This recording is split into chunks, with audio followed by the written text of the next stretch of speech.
25 दिसंबर 1991 की वो रात, जब रशिया ने क्रेमलिन पर सोवियत रेड बैनर के अस्त और रशियन ट्राइकलर के उदय को देखने के लिए हर कोई गवाह बना था। जब करोड़ों लोगों ने क्रिसमस की कैंडल से ज्यादा आजादी के दिए जलाए थे। जब दुनिया भर की मीडिया ने एक साथ एक दो नहीं बल्कि पूरे 15 देश बनते देखे थे। इस एक तारीख ने यूएसएसआर हिस्ट्री की किताब में कुछ ऐसे पन्ने जोड़े जिन्हें भुला पाना नामुमकिन है। लेकिन यूएसएसआर यूं ही रातों रात नहीं टूटा। कहते हैं ना, बारिश में वही मकान ढहते हैं जिनमें सालों से दरारें पड़ी हो। तो बस यूएसएसआर का भी यही हाल था। 1985 से लेकर 1991 के बीच हुए इंसिडेंट्स ने यूएसएसआर की जड़ों को कमजोर कर दिया था, जिस कारण 1991 के एक आखिरी झटके ने यूएसएसआर को 15 टुकड़ों में बांट दिया। The Soviet leader Mikhail Gorbachev made any public pronouncement on the nuclear disaster at Chernobyl. A day when Mikhail Gorbachev resigned as the president of the Soviet Union. Tonight, the Gorbachev era has at last come to an end. President Gorbachev has resigned. सबसे पहले आपको ये जानना होगा कि आखिर USSR ने कैसे दुनिया में अपना अस्तित्व बनाया, कैसे यूएसएसआर नाम का देश एग्जिस्टेंस में आया। तो बात 1917 की है, जब पूरी दुनिया वर्ल्ड वॉर 1 के लास्ट फेज से गुजर रही थी। At that time October revolution भी अपने चरम पर था। अक्टूबर रेवोल्यूशन को लोग बोल्शेविक रेवोल्यूशन के नाम से भी जानते हैं। इस रेवोल्यूशन को व्लादिमीर लेनिन ने खूब बढ़ चढ़ कर लीड किया, जिसमें बोल्शेविक्स ने लेनिन की लीडरशिप में रशियन प्रोविजनल गवर्नमेंट को उखाड़ फेंका। जिसके बाद लेनिन ने 1917 से लेकर 1922 तक अपनी हर मुमकिन कोशिश के साथ सभी सिविल वॉर्स को शांत कराया और लोगों में अपनी एक अलग पहचान बनाई। इस वक्त हर तरफ लेनिन की लीडरशिप की गाथा पूरी दुनिया में गाई जा रही थी। लेनिन ने भी इसका फायदा उठाया और एक नया नेशन सोवियत यूनियन की स्थापना की।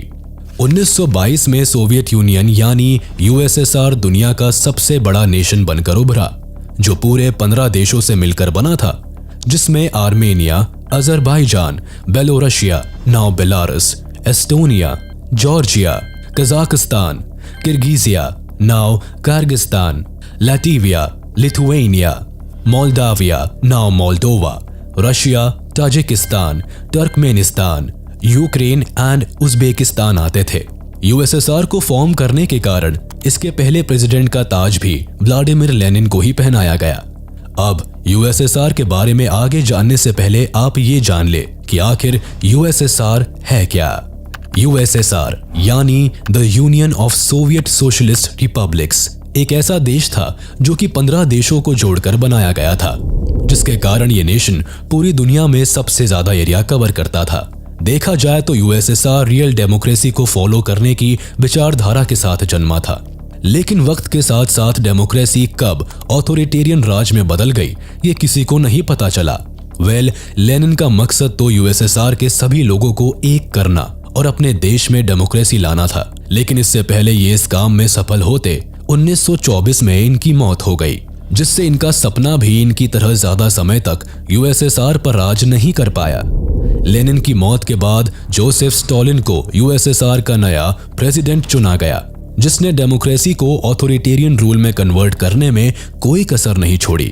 स्टालिन के राज में सिंगल पार्टी सिस्टम आया, जहां केवल कम्युनिस्ट पार्टी को ही यूएसएसआर पर राज करने का अधिकार था, यानी पूरे देश में केवल कम्युनिस्ट पार्टी ही रहेगी। कोई अदर पॉलिटिकल पार्टी बनाने का हक किसी को नहीं था। इस सिस्टम के साथ स्टालिन ने रैपिड इंडस्ट्रियलाइजेशन और फोर्स कलेक्टिवाइजेशन को भी बढ़ावा दिया, जिसने इनकी इकोनॉमिक ग्रोथ में बढ़ावा तो दिया, लेकिन इसके कई कॉन्सिक्वेंसेस भी हुए, जिसमें 1930 की फेमाइन को आज भी याद किया जाता है। इस फेमाइन में मिलियंस ऑफ पीपल की जान गई थी। इन सभी का कारण भी स्टालिन ही था, लेकिन उसे लोगों से कोई फर्क नहीं पड़ता था। वैसे आपको बता दे कि स्टालिन इतिहास के सबसे खतरनाक और क्रूर शासकों में से एक था, जो जनता के साथ साथ अपने लोगों को भी brutal and painful death sentence देने से कभी नहीं चूकता था। इसके ही राज में लोगों ने जीते जी नर्क भोगा, जिसे इसने गुलाग का नाम दिया था। गुलाग एक ऐसी जगह थी जहां लोगों को जबरदस्ती कैद करके काम कराया जाता था।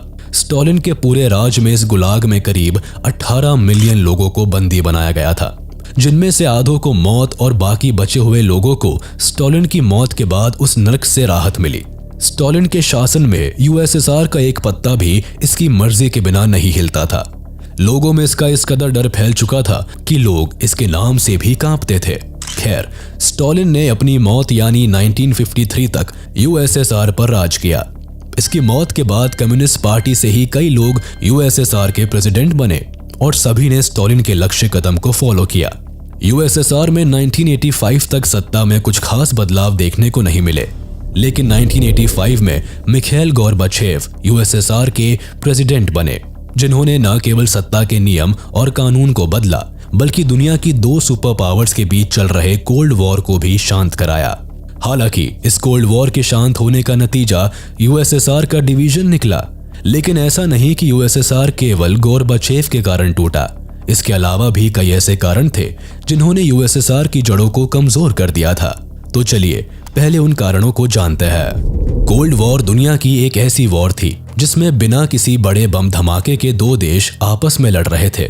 ये एक साइकोलॉजिकल और ईगो वॉर थी जिसमें सोशलिस्ट यूएसएसआर और कैपिटलिस्ट अमेरिका के बीच दुनिया में ज्यादा बड़ा दिखने की जंग छिड़ गई थी।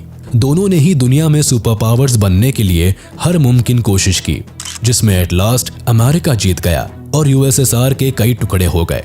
यूएसए की जीत और यूएसएसआर का बिखरना कुछ सालों की बात नहीं थी, बल्कि इस कोल्ड वॉर को खत्म होने में पूरे 40 से 45 साल लगे। इस कोल्ड वॉर के चलते दोनों देशों में कई बड़े इतिहास रचे गए जो आज भी याद किए जाते हैं। वैसे इतिहास में रुचि रखने वाले लोग ये सोच रहे होंगे कि जब दोनों देशों ने एक ही पार्टी में रहकर वर्ल्ड वॉर सेकेंड जीती तो आखिर इनमें लड़ाई कैसे हो गई। तो चलिए समझाते हैं। दरअसल वर्ल्ड वॉर सेकेंड के एंड में जब अमेरिका ने जापान के हिरोशिमा और नागासाकी पर एटॉमिक बॉम्ब दागे तो सेकेंड वर्ल्ड वॉर एंड हुआ, जिसके बाद दुनिया में अमेरिका के एटॉमिक बॉम्ब ने ऐसा खौफ जमाया कि लोगों को अमेरिका के नाम से भी डर लगने लगा। लेकिन यूएसएसआर को यह बात अच्छी नहीं लगी। यूएसएसआर पूरे वर्ल्ड वॉर सेकेंड के दौरान लड़ता रहा, लेकिन आखिरी में सारा क्रेडिट अमेरिका ले गया। इसके अलावा दोनों के बीच आइडियोलॉजिकल और पॉलिटिकल राइवलरी ने भी अपने लिए जगह बना ली थी। दोनों ही उस समय दुनिया के सबसे पावरफुल देश थे, जिस कारण कोई भी झुकने के लिए तैयार नहीं था, जिस कारण करीब 40 से 45 साल इन दो बड़े नेशंस के बीच एक ऐसी वॉर हुई जिसकी आंच आज भी अमेरिका और रशिया के बीच देखी जा सकती है।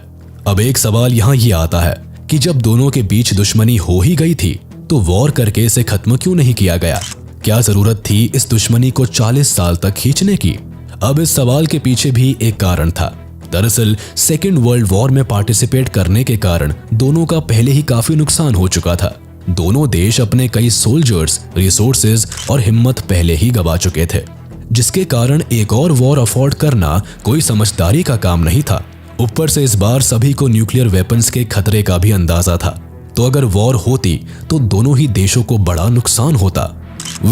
दोबारा से कोल्ड वॉर की बात करते हैं, जिसे जीतने के लिए यूएसएसआर ने अपनी सारी दौलत, सारी शोहरत दांव पर लगा दी। यूएसएसआर ने अपने सारे सरकारी फंड्स अमेरिका को नीचे दिखाने में लगा दिए। सबसे पहले दोनों के बीच स्पेस वॉर हुई, जिसमें यूएसएसआर ने बाजी मार ली। यूएसएसआर ने सबसे पहले फर्स्ट अर्थ सैटेलाइट स्पुतनिक 1 को लॉन्च किया था। साथ ही यूएसएसआर ही वो पहला नेशन था जिसने 1961 में स्पेस में पहली बार इंसान को भेजा था, जिसे आप यूरी गैगरिन के नाम से जानते हैं। यही नहीं, स्पेस में पहला एनिमल भेजने वाला देश भी यूएसएसआर ही बना। इसके अलावा सोवियत यूनियन ने world's first intercontinental ballistic missile भी लॉन्च की। यही नहीं, यूएसएसआर ने पूरी दुनिया की कम्युनिस्ट पार्टीज को गैजेट्स और हथियार दिए। साथ ही इन्होंने अपनी मिलिट्री पर भी काफी पैसा खर्च किया। इन्होंने अपनी मिलिट्री को काफी बड़ा किया, जिसमें काफी पैसा लगा। इस दौरान यूएसएसआर ने अपने कई न्यूक्लियर वेपन्स पर भी काम किया। बात केवल यूएसएसआर की नहीं, अमेरिका ने भी इनकी तरह अंधाधुन पैसा खर्च किया। पर यूएसएसआर बड़ा बनने के चक्कर में बुरी तरह इकोनॉमिकल क्राइसिस के दौर में आ गया, जिससे वहां की जनता को काफी परेशानी का सामना करना पड़ा। यूं कह लीजिए कि यूएसएसआर ने अपनी रोटी तक बेच के हथियार इकट्ठे कर लिए थे, जिससे जनता में गुस्सा फूटने लगा, जो कि बाद में यूएसएसआर के लिए काफी घातक साबित हुआ। बात चाहे प्याज की हो या पेट्रोल की, जब महंगाई बढ़ती है तो जनता अपने आप ही सड़कों पर आ जाती है। यूएसएसआर ने कोल्ड वॉर के चक्कर में अपने सरकारी खजाने को पूरी तरह खाली कर दिया था। यूएसएसआर ने उस समय अपने लोगों के लिए कुछ नहीं किया, जिससे यहाँ की हालत और खराब होती चली गई। यूएसएसआर की इकोनॉमी साल दर साल घटती ही जा रही थी। कंट्री को काफी भारी लॉस झेलना पड़ रहा था, जिसके मेन रीजंस मिलिट्री पर पानी की तरह पैसा बहाना और स्पेस वॉर में अमेरिका से जंग जीतने के लिए सारा पैसा हवा में उड़ाना आता था। इसके अलावा ईस्टर्न यूरोप और सेंट्रल एशिया में कुछ स्टेट्स ऐसे भी थी जो पूरी तरह से यूएसएसआर पर डिपेंडेंट थी, जिसके कारण यूएसएसआर को इन पर भी पैसा खर्च करना पड़ता था, जिस वजह से इनकी जीडीपी समय के साथ गिरती चली गई। इवन अगर आप इस ग्राफ पर भी नजर डालेंगे तो देखेंगे कि 1985 से पहले यूएसएसआर की जीडीपी लगातार गिरती ही गई। यूएसएसआर बना तो एक डेमोक्रेटिक सोच के साथ था, लेकिन ऑथोरिटेरियन रूल में यहाँ के लोगों को अपनी मर्जी से सांस तक लेने की इजाजत नहीं थी। One nation one party policy के चलते करीब 70 साल तक यहाँ कम्युनिस्ट पार्टी ने रूल किया, जिस कारण पार्टी के ही लोगों ने सरकारी खजाने को चुराना शुरू कर दिया। यानी पार्टी के लोगों ने इतने सालों में जमकर करप्शन किया। साथ ही नेपोटिज्म और लैक ऑफ ट्रांसपेरेंसी भी गवर्नमेंट को वीक करता चला गया। इसके अलावा गोरबचेव की पॉलिसीज के चलते पार्टी के अपने ही लोगों में लड़ाई होने लगी। पार्टी दो हिस्सों में बढ़ती नजर आई, जिससे सरकार एक समय पर आकर इतनी वीक हो गई कि अपने बिखरते हुए यूएसएसआर को नहीं संभाल पाई। लोगों में अब नेशनलिज्म की भावना पनपने लगी थी। इसका एक कारण पड़ोसी देश की प्रोग्रेस और ग्रोथ भी था।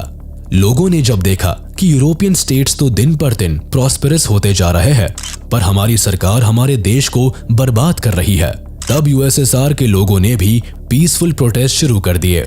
इन प्रोटेस्ट की शुरुआत सबसे पहले बाल्टिक रिपब्लिक्स एस्टोनिया, लैटविया और लिथुएनिया ने की। इसका एक रीजन ये भी था कि वर्ल्ड वॉर 2 के पहले ये देश आजाद थे, लेकिन जब वर्ल्ड वॉर 2 खत्म हुई तो यूएसएसआर ने इन्हें भी जबरन खुद में शामिल कर लिया। अब इन्हें देखकर बाकी यूएसएसआर स्टेट्स ने भी अपनी फ्रीडम की डिमांड की। लोग अब कम्युनिस्ट पार्टी की तानाशाही से परेशान हो गए थे। हाँ, लेकिन यहाँ अभी भी कुछ एशियन कंट्रीज शांत थी, क्योंकि वो पूरी तरह से यूएसएसआर पर डिपेंडेंट थी। पर अब यूएसएसआर की सरकार भी इन सभी प्रोटेस्ट को हल्के में लेने लगी थी, और यही इनकी सबसे बड़ी भूल थी। अब आगे बढ़ने से पहले हम आपको बता दें कि डिसइंटीग्रेशन ऑफ यूएसएसआर केवल कुछ दिनों या महीनों में नहीं हुआ था, बल्कि इसके टूटने के पीछे कई लड़ाइयां और कई कहानियां हैं। यूएसएसआर को 15 देशों में बांटने के लिए पहले एक नहीं बल्कि कई लड़ाइयां लड़ी गई। लोगों ने सड़कों पर उतरकर अपनी मांगें रखी, कई प्रोटेस्ट किए, जिसके कारण पूरे यूएसएसआर में आजादी की मांग तेज हो सकी। प्रोटेस्ट को करने के लिए पूरे यूएसएसआर में जगह जगह पर कई ग्रुप्स बने, जिनमें सबसे पहले हेलसिंकी 86 नाम के ग्रुप ने सोवियत सरकार के सामने अपनी आवाज उठाई। हेलसिंकी 86 को लैटवियन पोर्ट टाउन में जुलाई 1986 को बनाया गया। ये ग्रुप एक एंटी कम्युनिस्ट ग्रुप था, जिन्होंने यूएसएसआर की सरकार के खिलाफ खुलेआम नारेबाजी की, वो भी एक अच्छी खासी संख्या में। इनके प्रोटेस्ट और कॉन्फिडेंस को देख करके ही पूरे यूएसएसआर में लोगों ने सड़कों पर निकलना शुरू कर दिया। 26 दिसंबर 1986 वो तारीख है जब रीगास कैथेड्रल स्क्वायर पर 300 लैटवियन ने इकट्ठा होकर Soviet Russia out, free Latvia के भर भर के नारे लगाए।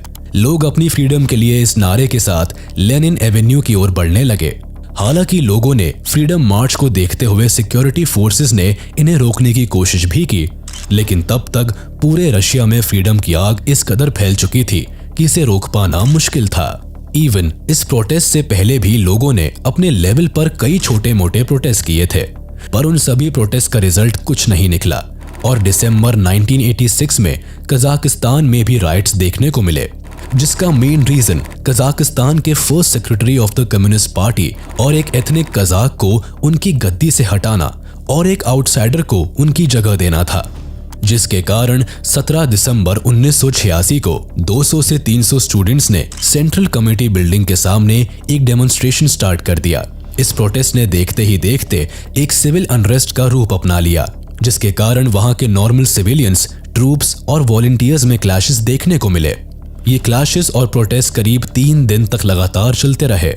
3 दिन बाद पुलिस सभी प्रोटेस्ट को शांत करा पाई। इन प्रोटेस्ट के बाद तो जगह जगह लोगों का गुस्सा फूटने लगा। जैसे 6 मई 1987 को पैमयाट नाम का एक रशियन ग्रुप मॉस्को में एक अनसैंक्शन डेमोन्स्ट्रेशन करने लगा। ये डेमोन्स्ट्रेशन अच्छे खासे लेवल पर था, जिसके कारण बड़ी बड़ी अथॉरिटीज इन्हें रोक नहीं पाई और सड़कों पर ट्रैफिक लगना शुरू हो गया। इस डेमोन्स्ट्रेशन में भी लोगों ने अपनी डिमांड्स के साथ पब्लिक मार्च करना शुरू किया। इसके बाद 25 जुलाई 1987 को करीब 300 क्राइमीन टैटर्स ने क्रेमलिन वॉल के सामने एक नॉइजी डेमोन्स्ट्रेशन किया जो कि कई घंटों चला। यहाँ भी पुलिस और सोल्जर्स की निगरानी में ही प्रोटेस्ट हुआ। यहाँ प्रोटेस्टर्स ने अपनी डिमांड सबके सामने रखी। अगेन 23 अगस्त 1987 को तीनों बाल्टिक कैपिटल्स ने मिलकर थाउजेंड्स ऑफ नंबर्स में इकट्ठे होकर अपनी आजादी की मांग की और अपना इंडिपेंडेंस सॉन्ग भी गाया। इस भारी भीड़ पर नजर रखने के लिए भी पुलिस वहां लगातार पहरा देती रही, लेकिन इनकी पब्लिक मीटिंग या प्रोटेस्ट में किसी ने दखलंदाजी नहीं की। यही नहीं, इस बार लोगों की संख्या इतनी ज्यादा थी कि प्रेस ने भी इस पूरे प्रोटेस्ट को अच्छे से कवर किया। इससे पहले 14 जून 1987 को करीब 5000 लोगों ने एक साथ इकट्ठा होकर अपनी फ्रीडम की मांग की। अब ऐसा नहीं था कि ये सारे मूवमेंट्स सोवियत गवर्नमेंट को दिख नहीं रहे थे, बस इस बार वो लोगों को हल्के में लेते चले गए। उन्होंने कभी सपने में भी नहीं सोचा था कि ये छोटे छोटे प्रोटेस्ट ही एक दिन उनके देश को टुकड़ों में बांट देंगे। इस प्रोटेस्ट को भी पुलिस के द्वारा ही पूरे टाइम कंट्रोल किया गया, लेकिन यहाँ भी पुलिस ने किसी को एक शब्द भी नहीं कहा, जिस कारण पूरे बाल्टिक नेशंस में और कॉन्फिडेंस आया और लोगों ने बढ़ चढ़कर सभी मूवमेंट्स को करना शुरू कर दिया। इसके बाद तो कई प्रोटेस्ट हुए। किसी में पुलिस ने चुप्पी मार के लोगों के गुस्से के सामने अपने हथियार डाल दिए, तो कहीं पुलिस सिविलियन से भिड़ गई, लेकिन किसी को भी रोकने का कोई फायदा नहीं हुआ। पहले केवल बाल्टिक नेशंस में, फिर धीरे धीरे करके पूरे यूएसएसआर ने इन प्रोटेस्ट को बढ़ावा दिया, जिसका एंड रिजल्ट तो आप जानते ही है। दरअसल वर्ल्ड वॉर सेकेंड के बाद जर्मनी को भी 2 पार्ट्स में डिवाइड कर दिया गया था, वो भी एक वॉल खड़ी करके, जिसे आप बर्लिन वॉल के नाम से जानते हैं। जहां एक तरफ तो वेस्ट बर्लिन था, जहां लोग फुल ऑन डेमोक्रेसी, फ्रीडम और एक नॉर्मल जिंदगी को एंजॉय कर रहे थे और खुश थे। वहीं दूसरी ओर ईस्ट जर्मनी था, जहां लोग तानाशाही से परेशान थे। इन दोनों को अपनी सरकार के इशारों पर ही नाचना पड़ता था। इस कारण ईस्ट बर्लिन के लोग वेस्ट बर्लिन में जाने के लिए परेशान होते, लेकिन उन्हें ये करना अलाउड नहीं था। सरकार ने लोगों के माइग्रेशन को रोकने के लिए ही कई बैरिगेटर्स, वायर्स, वॉल्स और ना जाने कितने कितने जुगाड़ क्यों ना लगा दिए, लेकिन लोग तब भी दूसरी साइड जाने के लिए कोई ना कोई जुगाड़ लगा ही लेते। कभी वो दीवार कूद के दूसरी ओर जाते, तो कभी सीढ़ियां लगाकर। इवन कई लोग तो अपने घरों की विंडो से भी दूसरी ओर कूद जाया करते थे। बस फिर आखिरी में गवर्नमेंट ने वॉल को लेकर बॉर्डर पर स्ट्रिक्ट रेगुलेशंस को ईज डाउन करने का फैसला लिया, लेकिन इससे पहले गवर्नमेंट कुछ करती, लोगों ने खुद ही बर्लिन वॉल को गिरा दिया, जिसने यूएसएसआर स्टेट्स पर काफी प्रभाव डाला। यूएसएसआर सिटीजन्स ने बर्लिन वॉल के गिरने से इतनी इंस्पिरेशन ली कि वो सब भूल भाल के बस अपनी जिंदगी की मांग करने लगे। फॉल ऑफ बर्लिन वॉल से यूएसएसआर सिटीजन्स को अपनी आजादी के चांसेस भी दिखने लगे। उन्हें लगा कि जब जर्मनी के लोग अपनी आजादी के लिए लड़ सकते हैं, तो हम क्यों नहीं। 1985 में मिखाइल गोर्बाचेव को यूएसएसआर का प्रेसिडेंट चुना गया। गोर्बाचेव के सोचने और काम करने का तरीका कम्युनिस्ट पार्टी से जरा हटकर था। इन्होंने आते ही सबसे पहले अपनी जनता की भलाई के लिए काम किया। इन्होंने अपने देश की गिरती इकोनॉमी को बढ़ाने के लिए फौरन कुछ स्टेप्स लिए, जो इनकी खुद की पार्टी को पसंद नहीं आए। गोर्बाचेव ने मेनली 2 बड़ी और अनएक्सपेक्टेड पॉलिसीज को इंट्रोड्यूस किया, जिसमें पहली ग्लासनोस्ट और दूसरी पेरेस्ट्रोइका थी। ये दोनों रशियन शब्द है, जिनका मतलब ओपननेस और रिस्ट्रक्चरिंग है। अब ग्लासनोस्ट यानी ओपननेस के अकॉर्डिंग यूएसएसआर की आम जनता को लिबर्टी प्रोवाइड की गई, जिसके लिए वो सालों से डिमांड कर रहे थे। इस पॉलिसी के अकॉर्डिंग अब वहां की जनता को फ्रीडम ऑफ स्पीच जैसे राइट्स थे। वो अपनी मर्जी से अपनी जिंदगी जी सकते थे। इवन मीडिया को भी कुछ फ्रीडम दी गई। वो अब अपने मन से कुछ भी छाप सकती थी। उस पर सरकार की किसी प्रकार की कोई पाबंदी नहीं लगाई जाएगी। लोगों को अब अपने अकॉर्डिंग अपने रिलीजन को चूज करने और उसे मानने की लिबर्टी थी। इसके अलावा हंड्रेड्स ऑफ फॉर्मर पॉलिटिकल डिसीडेंट्स को भी जेल से रिहा किया गया।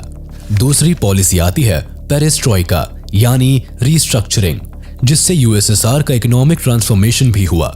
इसमें लोगों को प्राइवेटाइजेशन का हक था, यानी लोग अपना खुद का बिजनेस और इन्वेस्टमेंट भी कर सकते थे, जो अब तक केवल सरकार के अंडर था। यही नहीं, इसके थ्रू ही फॉरेन इन्वेस्टमेंट होने भी शुरू हुए, जिससे कंट्री की इकोनॉमी को फायदा होता।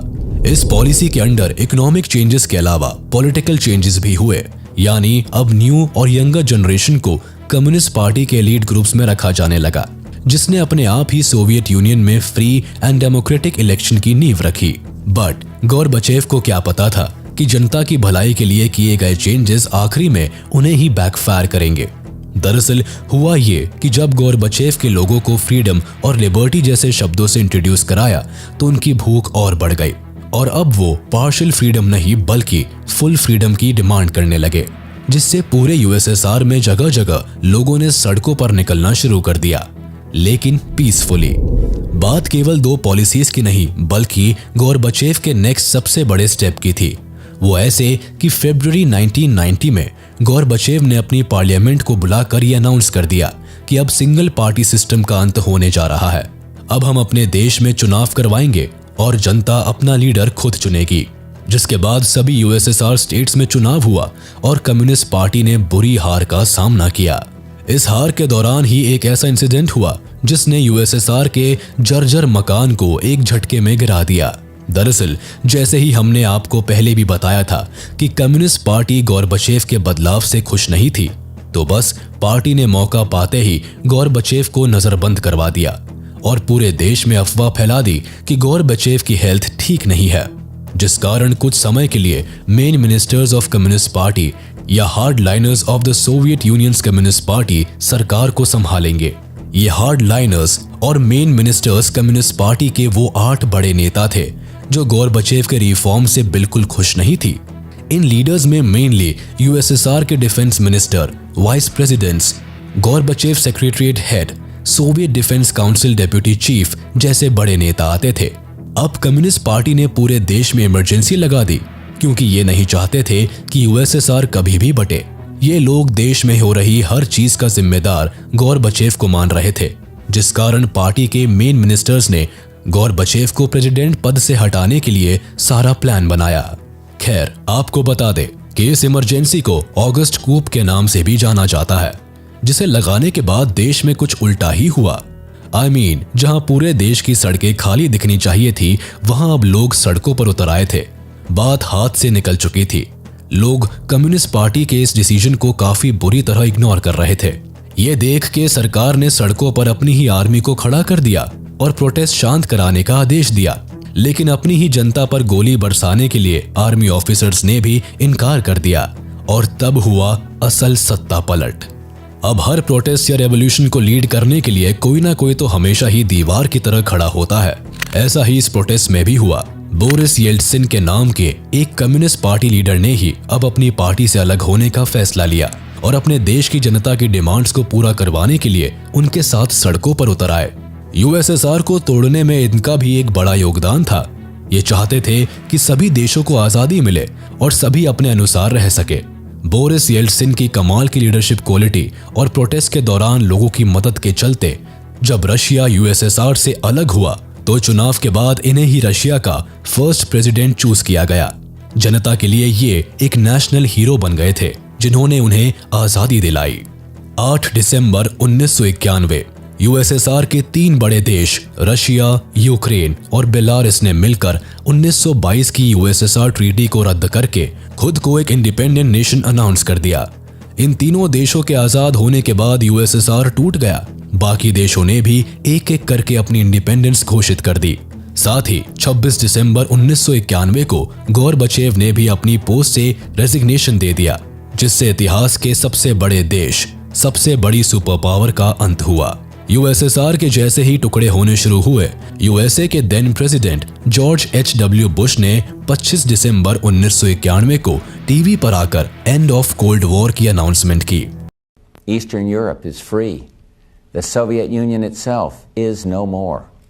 उन्होंने अपनी स्पीच में लोगों को क्रिसमस की विशेष से ज्यादा अमेरिका की यूएसएसआर पर जीत की बातें की। उनकी कही हुई एक लाइन काफी फेमस है, By the grace of God, America won the Cold War.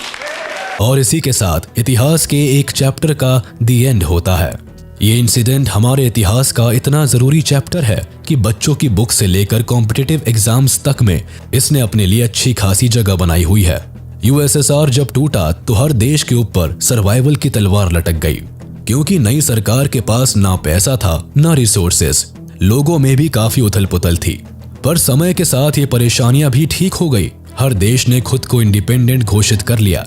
अलग हुए देशों में आज भी रशिया सबसे बड़ा देश है, वो भी पूरी दुनिया में। तो इसी से आप अंदाजा लगा सकते हैं कि यूएसएसआर कितना ज्यादा बड़ा देश होगा। रशिया के बाद यूक्रेन ऐसा देश है जो यूएसएसआर का सबसे बड़ा भाग लेकर अलग हुआ।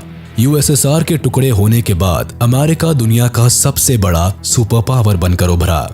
इंटरेस्टिंगली, मिखाइल गोर्बाचेव, जो कि यूएसएसआर टूटने का मेन कारण बने, इन्हें आगे चलकर कोल्ड वॉर एंड कराने के कारण नोबेल पीस प्राइज से सम्मानित किया गया था।